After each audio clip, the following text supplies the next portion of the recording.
Hello, friends, bienvenidos. My name is Jen, aka Jen Kahlo on social media, your local witchy friend and intuitive guide through the occult. As always, my lovely husband and co host is David, aka Premier Pools on social media. Hello, everybody. On today's episode, Jen explains dream interpretations. Welcome to the show. Grab a chair, make yourself at home. Jen's got stories to share, you'll never feel alone. So, what is a dream? I feel like probably everybody dreams. Maybe there are a few out there that don't, but a dream, for those that don't know, is a variety of images, ideas, emotions, and sensations that usually occur involuntarily in the mind during certain stages of sleep. And we're actually filming on Martin Luther King Day, which is one of the most famous dreams. Yes, that I did not make that connection. Wow. Yeah, I made it earlier today. I was like, oh, we're gonna be recording, and I think that actually worked out perfectly. There are no coincidences. That is amazing timing. But the dreams we are talking about happen while folks sleep. Maybe his vision came to him during sleep and then he was trying to manifest it in the real life. Let's not make assumptions. Yeah. Yes, definitely. But moving forward, however, some people do try to induce livid dreams where they could have, or not livid, sorry, let's scratch that. Lucid dreaming. Lucid, yes. Yeah. Some people try to induce lucid dreams where they have a vivid experience or even control the dream. Have you ever tried that before? I have, and it doesn't work for me. Yeah, I think I have too, and I think it's one of those things that's kind of like, I don't want to say folklore, but I don't know if it's true. So we're gonna do our community post. If anybody who listens to the podcast has been able to successfully do it, we'd love to hear about it, because I've tried it too myself, and I don't know, it's hard to see how you could make it work.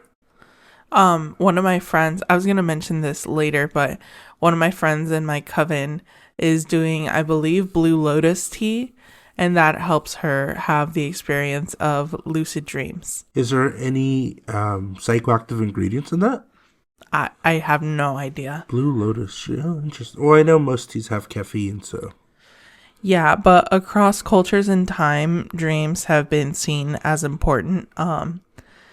Even back in Shakespearean works, and probably I feel like in the Bible too. I'm just a bad ex-Catholic and can't exactly pinpoint it right now. No, but there's definitely been certain angels have come to certain people in their dreams. Yeah, exactly. But across cultures and times, dreams have been important. So like I always say, let's look at the mundane before the mystical. Why do we dream? From what we know from science is that dreaming is the consolidation of memories and a way to organize our thoughts, process emotions, and even problem solve. Some mystical reasons why we dream: to connect with the spiritual realm and receive important messages from the beyond, and even have premonitions. So I'll interject here. I don't know too much about the scientific or psychological properties of dreams, but what I do know, well, one, I don't know if you know this, Jen, but sleep is one of the very few things of human anatomy and human biology that we don't fully understand. I think until this day, the scientific community hasn't come up with a unified theory as to why we actually need sleep. We only know the adverse effects of not getting sleep, and it doesn't take much. I think after a couple days, you start hallucinating.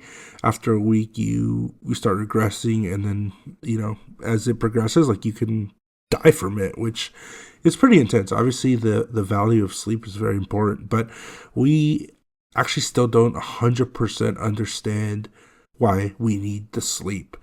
Kind of the running theory is a lot of cell regeneration happens while we sleep, and the theory that we have as to why we dream on a scientific, psychological level, it's basically the brain processing the day, right? So it's it's kind of like when you turn off a computer and then turn it back on. Like when you turn it off, it like reboots everything.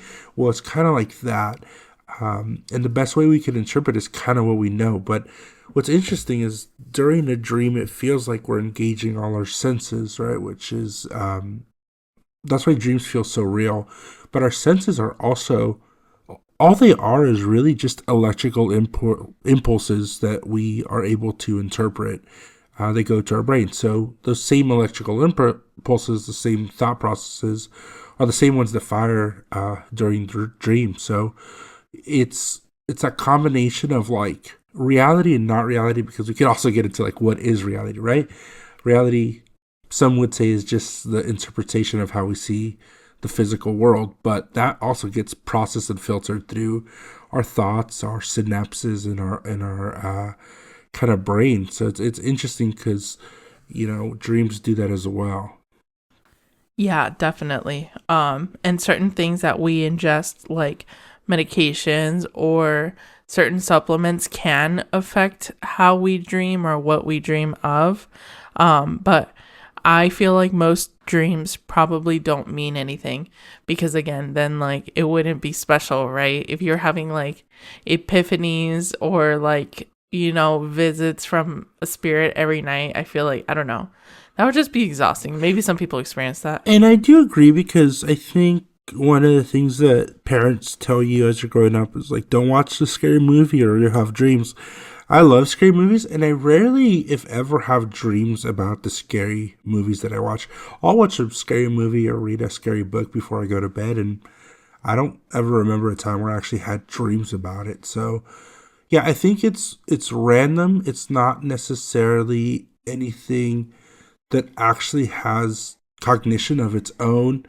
And I don't know the exact fact, and I should have been ready for it, but if we were to convert like the capacity of our brain into digital storage, I think it's like terabytes of information. So there's a lot of things that we probably don't have like conscious access to, but when we're in a dream state, then we are able to have, you know, conscious access to, or unconscious access to that. But the only way we can process it is through dreams. That's crazy. We would have like a whole server room. Oh no, yeah, no, it's terabytes, maybe even more than that. Yeah, definitely. So, again, most dreams don't mean anything, in my opinion. I've definitely been one of those where, like, yeah, I'll watch something, not even a scary movie, maybe something mundane, like a cartoon or something, and then I'll go to sleep and I'll dream about the cartoon. So, You do dream about? Yeah, about what I experience and what I see. Yeah, definitely. So I definitely do feel like the memory sort of like processing and things like that, or the thoughts processing. If you want to document your dreams, some suggestions, if you feel like maybe it has a little more importance. I've just felt for myself when I have those dreams that I feel like are a little bit different than the others, where it's like there might be some meaning to this. I try to write it on my phone real quick. Some people like to voice memo. Some people like to physically write it, you know, if they keep a journal next to their nightstand. And then there are so many ways that you can like interpret it. You could try to find the symbolism yourself. It reminds me of like when we were in English class and it's like, why did they choose the house to be blue? And then with the tarot specifically, like you can pick out the significant themes in your dream and then like draw for it. That's what I've done for some folks. That's what I've done for myself. You can Google stuff. There's so much that you can find online of like, if you dream about this, it means this. But again, there are like personal definitions, cultural definitions of XYZ. So what are like some mythological or more spiritual reasons behind dreams? Yeah, so I've heard a lot of people say this across belief systems, that when they dream of like a loved one, or when a loved one like maybe passes overnight, like they'll come visit them in a dream to say goodbye. Like one last time. I've heard that a lot across cultures and belief systems. Like so-and-so passed away like overnight, but they visited me in the dream. So like I already knew when I woke up and then I got the call or then I read the text. I've seen a lot of that. If you're petitioning, a spirit of some sort of like, please help me with this, sometimes they can come to the dream and give you whatever like information you're looking for. I know I've done that. Or just if you're like having trouble problem solving something, I've heard of people like specifically, I read a story about a coder that like was having like trouble with his code glitching. He took a nap and then when he woke up, he was like, oh, this is the answer. Well, again, that kind of ties back to dreams are just the reorganization of your thoughts. So that makes sense. I know back kind of when I was in college or high school, sometimes I would study the night before, and that's a stretch. I never really liked to study. I was like, if I'm going to get a C, why am I going to kill myself, right? Like, I'm not going to put in 12 hours of studying just to go from like a C to a B. Like, the C's fine.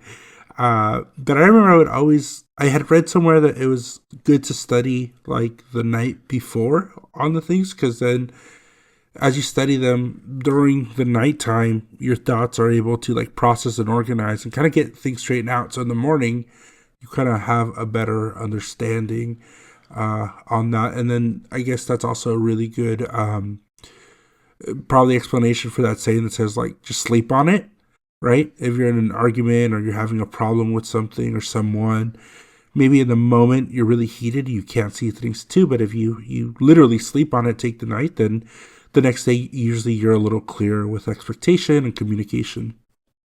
Yeah, I can definitely see that. I know that sometimes I've just felt like so worn down, like nothing makes sense. And then I sleep and things suddenly just feel so much better. And then something important I forgot to mention. Do you know what, oh my gosh, the word it completely like vanished from me because we have a funny story about this, but, well, describe it. Maybe I can figure it out. I want to call it astral travel, but I don't know if that's the correct word. Oh my goodness. Oh, yes, I know the word. Astral projection. Yes, astral projection. Yes. I wanted to say astral glide, but Astral glide is not it. I know. I was like, it's not astral glide. It is a nighttime activity, but not what we're talking about on this podcast. Yes, and I was like, why is astral glide coming to mind right now? Astral projection. Have you heard of astral projection? Yeah, well, I could be wrong, but isn't that the thought that there's like a whole nother plane, and through like your dream power, you can kind of go on that plane and meet with other people on that plane? Yes. So astral projection is basically the belief that like your soul can leave your body and then you can like look around and see like your body laying there. That SpongeBob episode? Oh my god, yes, just like that SpongeBob episode. Yes. So for those who don't watch SpongeBob, you can stop listening to our podcast right now. No, just kidding. Watch the episode, come back. It's really good. SpongeBob like astral projects into all of Bikini Bottom, and he visits everybody and then just pisses people off. And at the end, like the whole town like knocks on his door and he's like, basically like, leave us the hell alone, SpongeBob.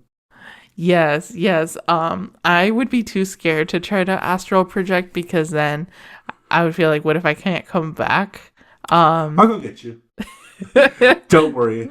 I will wake you up in the morning. There's shit to be done. Yeah, definitely. But some people say that like they may fall asleep to like I think they're called binaural beats at a certain frequency, and then they can astral project or things like that. So if anyone has experience with astral projection, I would love to know. I'm too scared to try it. Just try it. I think you'll be fine. And then there's the we don't know anything about it, so we don't want to talk on it, but there are a lot of cultures, especially indigenous cultures, who can look to dream interpretation to help kind of guide your path through life, right? Yeah, from my very limited knowledge, I know that there's like a whole spirit guide and you walk and you find something like when you go on a retreat. Yeah, that's like as far as I know, just what I've seen like in the media, right? But yeah, there are probably some practices that we don't know about and definitely want to respect. But yeah, like I said, across cultures and across belief systems, definitely. So for me personally, I remember when I was 7, I went to Mexico and I was just visiting family. And for some weird reason, I was having like prophetic dreams, but again, about stuff that like did not matter. Like I dreamt that we were going to run into like a specific street vendor, and then my little cousin was going to like ask for chips in like a very particular way, and then when he was gonna open the chip bag, there was gonna be like a little toy inside, like, and it was like one of our first nights, and I didn't really know these kids, like. Wait, and all that happened? Mm-hmm. Oh wow, okay. And that's kind of a little bit of a tie into our last episode, right? With the oh my gosh, how am I forgetting what did we talk about last week? Jesus, I feel like I'm all over the place with my memory too. And we don't have enough sleep, obviously. Yeah, we do not have enough sleep. Psychic abilities, duh. No, but not premonition. There was like different ones. What do you call them? Claircognizant. Claircognizance, right? Yeah. Right. So that's kind of like on that line, like some of the clairvoyance. Yeah, clairvoyance, claircognizance, yes. So like mine, if I don't channel it correctly, is like really dumb. As I've said before in multiple episodes, where it's just like, I know that someone's gonna knock on my door or someone's gonna call me, right? Nothing like super, spicy that we could make a movie about, but yeah. So I just kept having, and I can't remember exactly everything because this is when I was 7, like more than 20 years ago. But I just kept having prophetic dreams when I was in Mexico. I don't know if it's something about being back on like the motherland or something. But yeah, it was just like prophetic dreams about dumb stuff, like my tia asking me something a certain way. Like, yeah, it was like very interesting. One of the things with dreams that I wanted to touch on in this episode is, and I think it's both on a scientific realm and on a possible spiritual realm, is repeating dreams, right? Or dreams that you kind of keep having over and over. I would say like on a scientific level, it's probably some unresolved anxiety or something that your body's telling you like, hey, you need to focus on this. Unfortunately, we don't have a scientific method of knowing like if you're having this dream, this is what that means. But maybe on a spiritual level, it kind of works the same. Like if you keep having a repeating dream, just based on a little bit earlier what you mentioned, maybe it's like some spirit or some metaphysical push telling you may need to adjust this, right? Yeah, or like I said, mundane. I feel like we're finally flip-flopping roles, but mundane before the metaphysical. We both have reoccurring dreams of school. I know that you do, and then I do. I don't know if I've shared with you, but I'll have random like nightmares that like I'm missing a class or I'm like failing something. I feel like just because we are first generation college graduates, just like the pressure to get that degree was just so intense. Like, this is what your family broke their back for. This is like... Wait, I don't think I'm first generation college graduate, though. Oh, that's right. I might not be. Yeah. My bad. I think people in my family been to college. Yeah, no, you're not first gen. But still, college is hard, even if you're not first gen. Correct. Yeah, correct. Yeah, you're probably second gen. Okay, well, I'm first gen, so the pressure is like a little different. Well, it's funny you mention that, because I've had those dreams. I had a dream where, like, I had graduated college, and for some reason I decided to, like, redo high school again, but then I was struggling to graduate high school. And then towards the end of it, I was like, well, fuck this. I've already graduated. Like, why am I doing this to myself?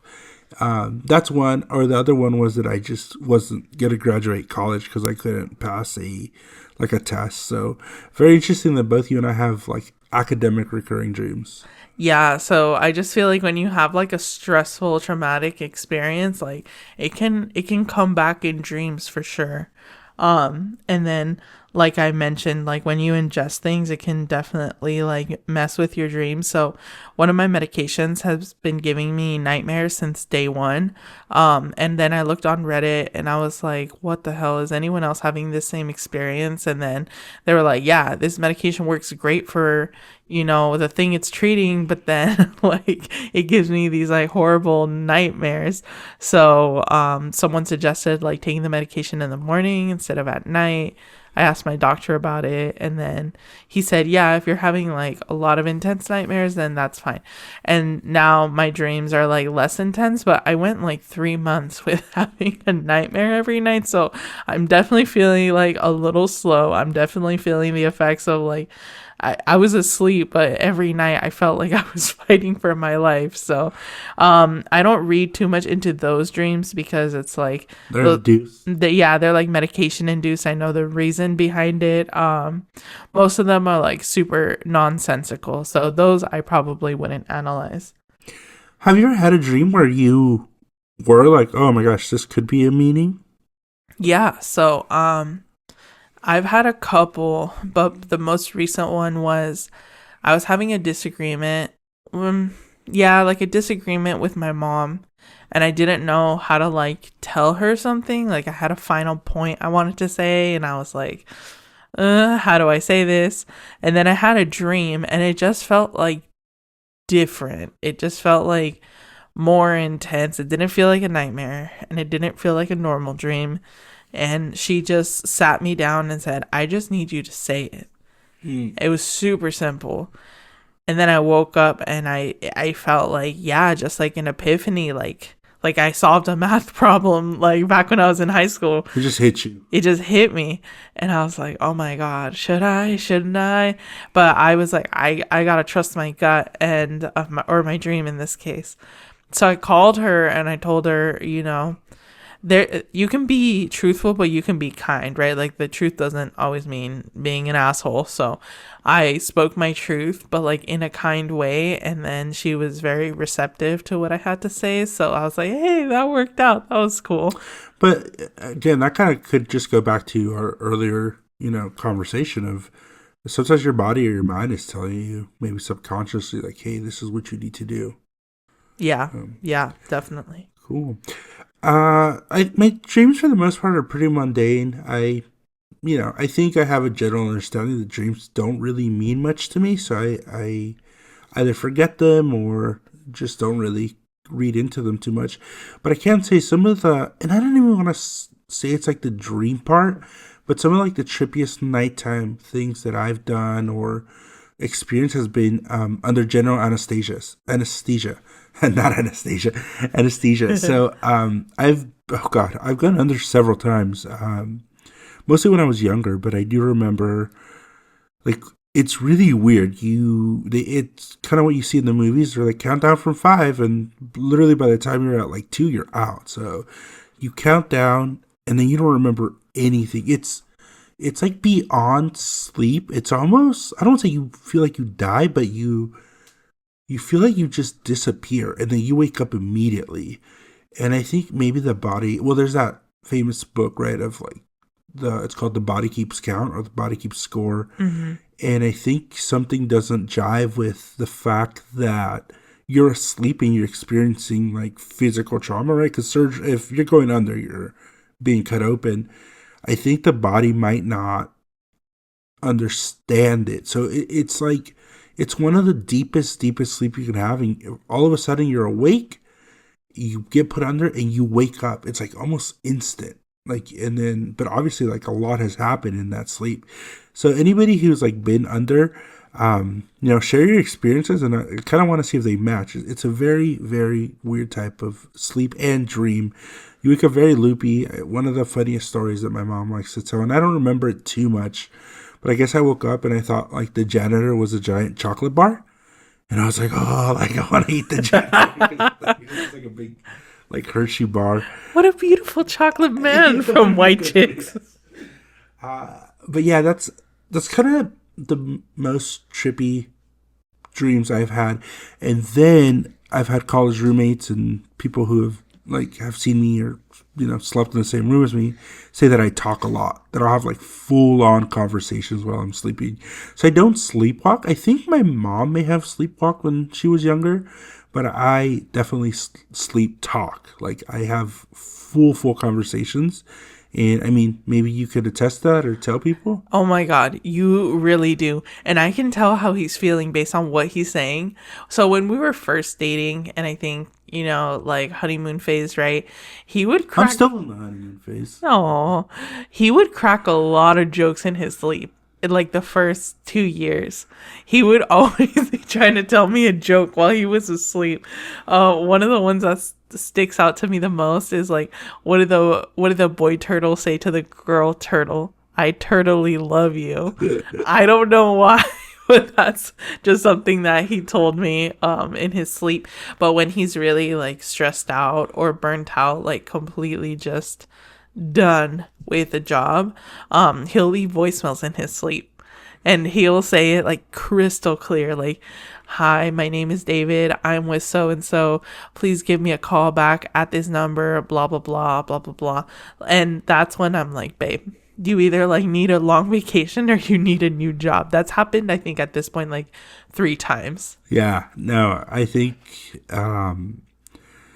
again, the body knows sometimes what the mind doesn't, and those are good examples. Yeah, I've been told plenty of times that I have full conversations, so I think that's pretty interesting. I also think I'd be very remiss if I didn't talk about one of my favorite movies, Inception. And for anybody who hasn't seen that movie, I highly recommend it.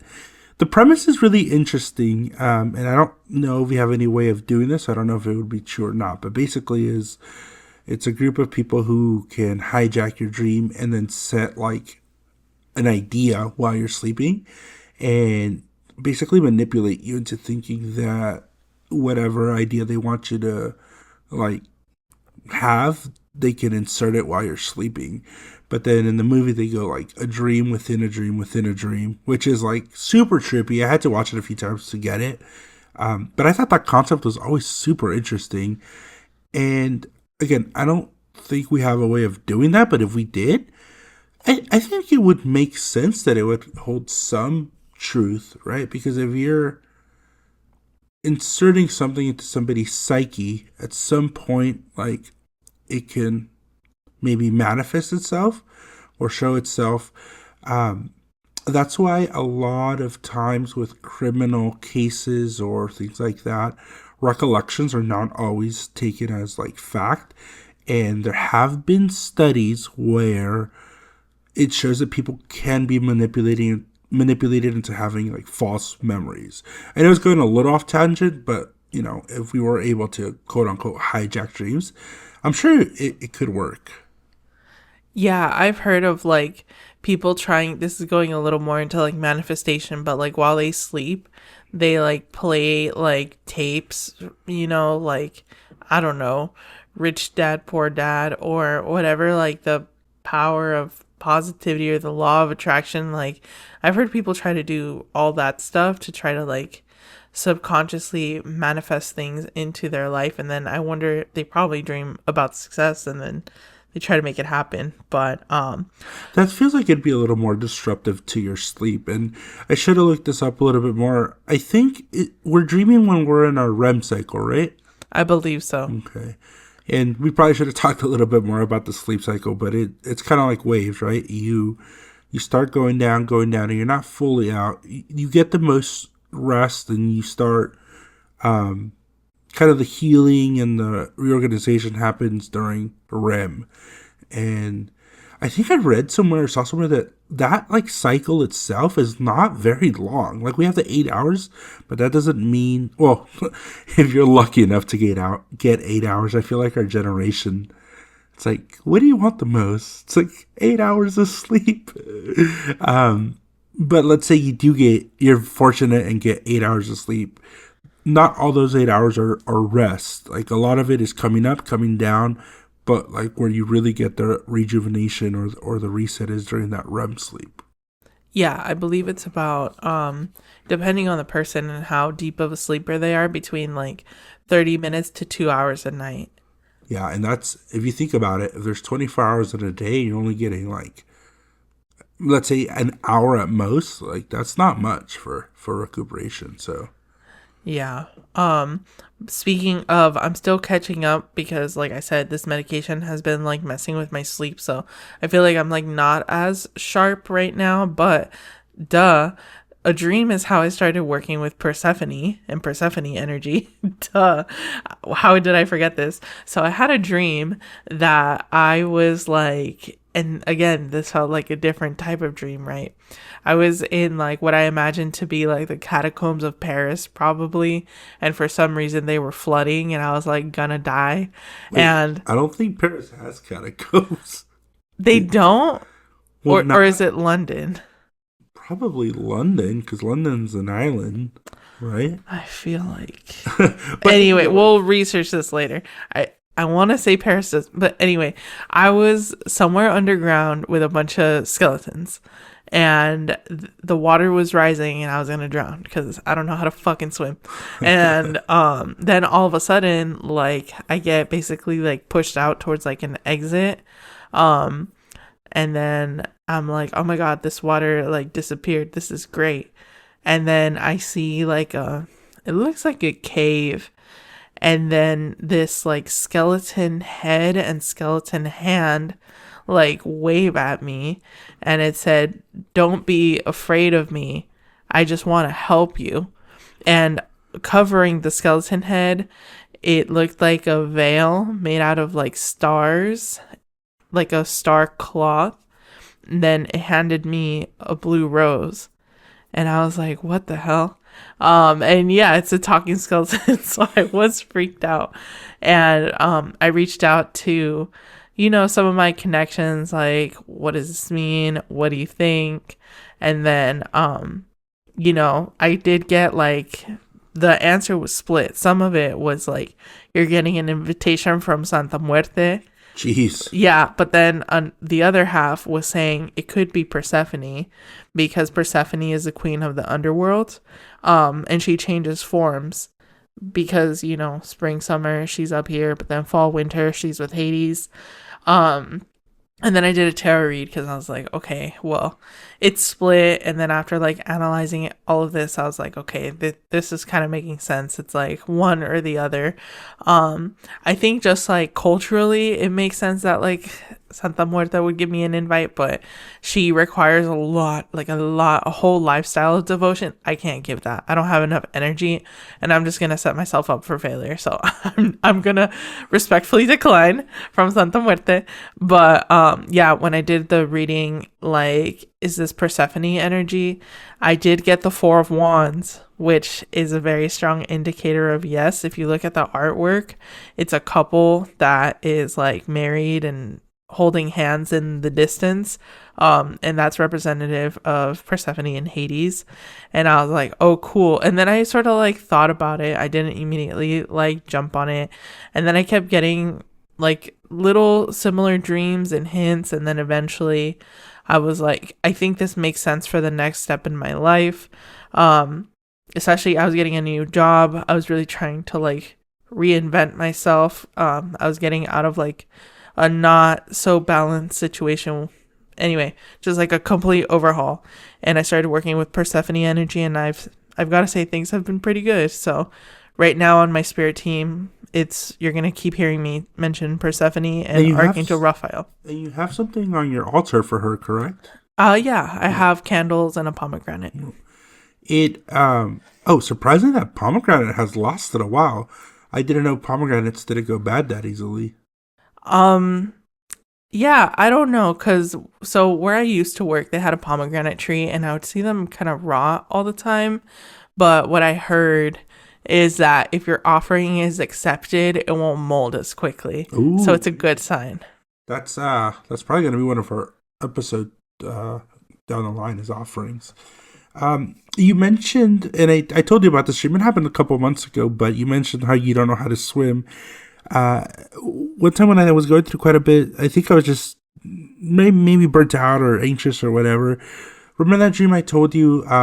So just a little background about me. I love water. I'm very comfortable in water. open water, open sea does not bother me or scare me at all. We went like scuba diving, snorkeling recently. But all that to say that I'm very confident in water. But I had a dream that I was under an oil rig in the middle of the ocean, and I had like a bunch of clothes on, like jackets and sweater, like layers. I had basically layers, and I was drowning.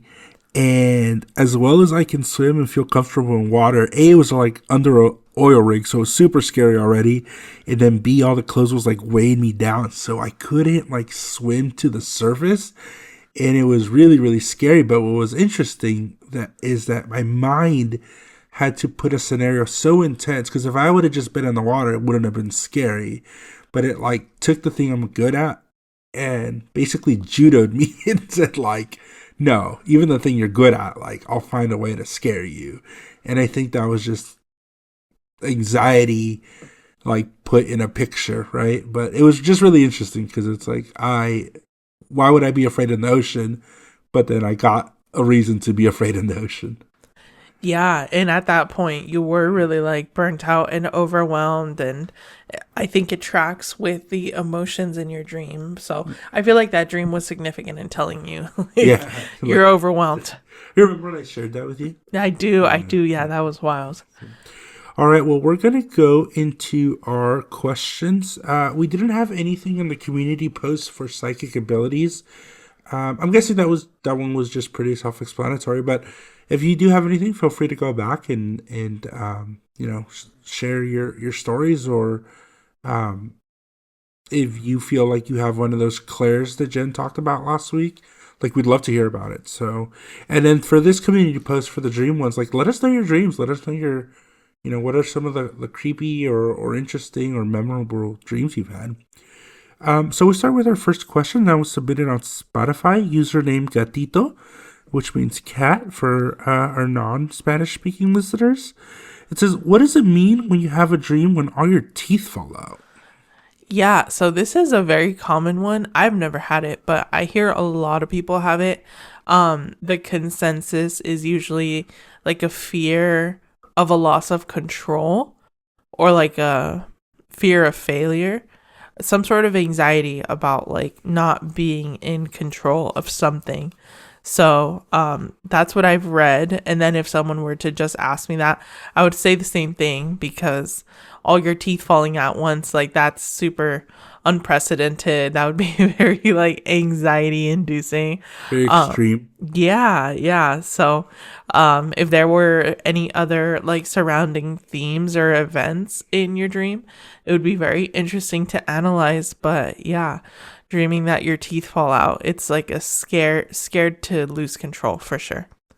Yeah, and I think kind of like I mentioned with my example, because it's so extreme, it's a way to get your attention, right? It's a way to let you know like, oh, you probably should focus on this, and it's your body maybe sending you a message. Another thing I would look at is it a recurring dream? Like, have you had it once? Or are you having it multiple times? And if it is a recurring theme, then I think it even holds more significance. Like if you have it once, that's one thing, but if something keeps repeating or keeps happening, it's probably your body's way of saying like, hey, something's not right, and it might be worth exploring. See kind of what you need. Shameless plug, but you could reach out to Genesis and maybe get a tarot reading and see what the cards have to say. Yeah, I've done that before for folks, where I've done like a tarot dream interpretation. Yeah, definitely. How did those go? Did the people you do those for say like, oh, like that makes sense? From the ones I've done, yeah, they just give me like the main elements of the dream, or if they don't know what the main elements are, they'll tell me the dream and I'll take notes, and then I'll analyze, A, B, C, and D and try to put it together for them. Okay, cool. All right, our next question comes from Mercy on Instagram, and she has a few, so we're gonna kind of delve into them. And I'll take the first one. It says, "How do dreams fit into our understanding of the mind and consciousness?" So I think that's a great question. Again, we really don't know completely, but let's break it down. So the mind. So the mind is our thoughts. It's a little more deliberate into kind of our understanding of like how we can think. So I think how dreams fit into that is, again, just it's a cleansing of the mind. It's a cleansing of, the chatter, whatever's going on in your life at the moment, or maybe any unresolved issues that you may have. It's your body's way of trying to tell you like, hey, this is what we're thinking about. Sometimes it's good, sometimes it's bad, sometimes it's mundane, and it's just your body saying like, well, this is what we did today. So I think that's how dreams are connected with the mind. Now, as far as consciousness, I think they're very interconnected. They're the yin and yang, because dreams, I feel or believe that they live in the subconscious. I feel like you can't access them while you're conscious, and that's why it happens when we're sleeping. When you're conscious, you have an awareness of what's going on, you have an awareness of your reality, but as you are conscious going about your day, about your life, the human mind and the human brain can only process so much at a time. On an evolutionary standpoint, that's good because when the predators are coming after us, we want to be able to focus on the threat. We want to be able to focus on the thing at hand. But that doesn't mean we don't get the input, right? We could look at something and maybe there's one thing that's catching our attention, but that doesn't mean that we're not taking in the whole picture. It just means we're not consciously reacting to it. So I think that's where dreams come in place, right? It's the subconscious extra stuff that we don't get to, think of, kind of while we're engaged in daily life. I hope that answers the question. And then, are any thoughts on that, Genesis? No, I think you said it all. Yeah. And then, are there common themes or symbols that tend to recur in people's dreams across cultures? I think it depends on the culture, right? I don't have like the stats in front of me, but I know people who suffer from schizophrenia. I know in Western cultures it tends to be a little more on the violent side or a little more on the kind of unhinged side, whereas in other cultures, schizophrenia is a disease or a mental health illness that's across the board, but in other cultures it's not always as like violent. So I think you're growing up, your language, your definitions, your understanding of the world is very molded by the people around you. So I do think that there are common themes, across cultures. I feel like some common themes can definitely be like, if you feel like you're running from something, like we'll all feel persecution, we all feel danger. Maybe even some dreams where, you're naked in front of people or like people are laughing at you. I feel like there are definitely some common universal experiences that we all have, right? Whether it's like fear, shame, embarrassment, joy. I'm sure folks have like some happy dreams if they're just, doing what they love. So yeah, I think universal experiences are probably what's common across dreams and cultures. And then her last question is, are there common themes oh no, sorry, that one we already said. It says, how can individuals use dream analysis for personal growth or self-discovery? Yeah, so if you're trying to problem solve and you have a spirit team, something that I do sometimes is I try to petition my team and just say like, hey, I really need help with this. I would appreciate like a message, especially in a dream where I would feel more open to it. Even if you're not petitioning anyone or anything, if you just like notice patterns and a trend, then maybe those could be sort of like breadcrumbs or clues for you to, solve or tackle a certain part of life, whatever keeps coming up. Yeah. Really great questions. Mercy, thank you so much for always interacting with the podcast. Thank you so much for always submitting questions. And, questions open to everybody. If after hearing the episode you have questions or say like, hey, I've had these dreams, like, what do you guys think it means? Please put them in our community post, and we'd love to talk about it in the next episode. But Really good topic. I think it's a good balance of science, but also spirituality. So good middle grounds on this one. Next week's topic is apothecaries. So I'm pretty excited about that. You want to give like the briefest in case people want to ask questions? Yeah, so an apothecary is just like an herbal store, like folks that are trained in like herbal medicine and know like X is good for Y.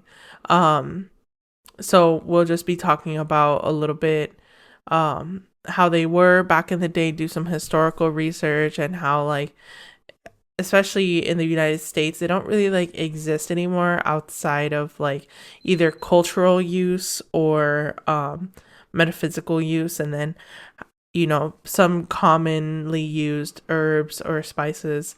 So basically just herbs and spices and their metaphysical properties, right? Yeah, Okay. exactly. Great. All right, and then just as a reminder, everybody, Genesis does have a new handle on social media. It's on Instagram. It's just at Jen Kahlo, and that's GenKahlo. And if you want to email her, you can email her at tarotwithgenesis@gmail.com. Thank you so much for listening. Remember, the magic within you makes the world a more beautiful place. Blessed be, and signing off.